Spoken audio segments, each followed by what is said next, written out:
Sziasztok, nem fogjátok elhinni, mi történt tegnap. Tegnap, nem is tegnap volt, talán korábban.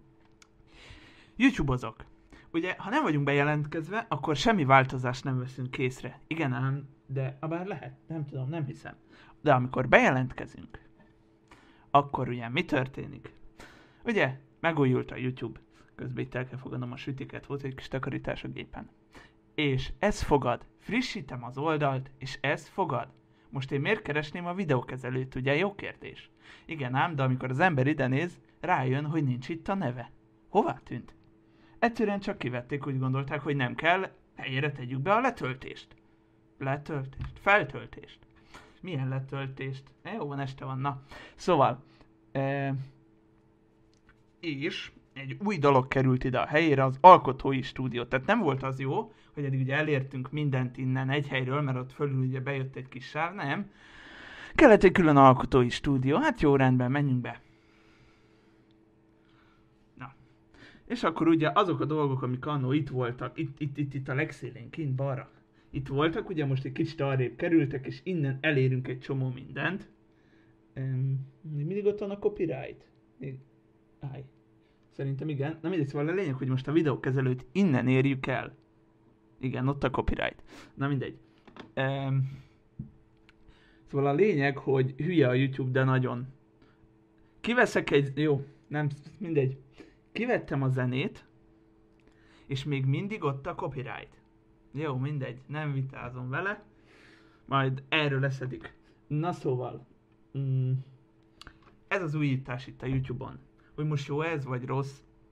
Van jó és rossz oldala is. A jó az, hogy egy helyen van minden. Bár még kicsit szokatlan. Viszont van egy rossz oldala, igen, közben írnak Facebookon. Van egy rossz oldala is, mégpedig egy nagyon rossz oldala, hogy a lejátszási listák teljesen eltűntek. Ugye annak idején azokban a kis fekete sávba fönt a keresés alatt ki tudtuk választani a lejátszási listákat.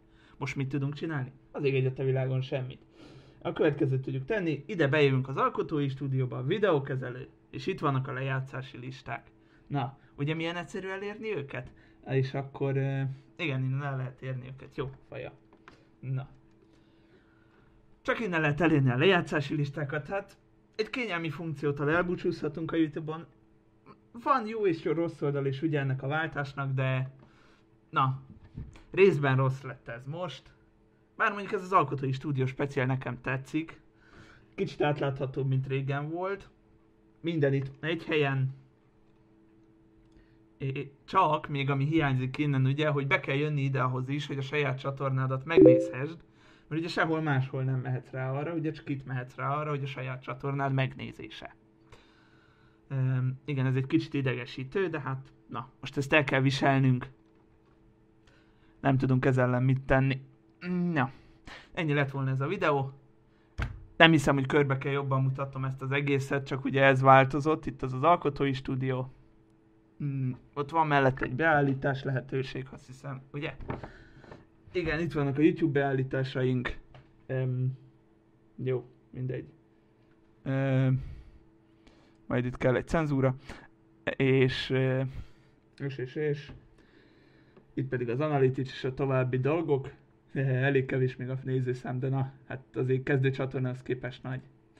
Na, ennyi lett volna tehát akkor a videó. Remélem, hogy tetszett. Ha igen, akkor dobj egy lájkot. Ha szeretnél további videókat, iratkozz fel. Sziasztok! Na álljunk. Áj, itt most nem jó. Behoztam az Open Broadcaster-t. Ja, de az nem látszik. Na. Itt most ez fail. Tényleg, első személyben mondtam, hogy iratkozz fel.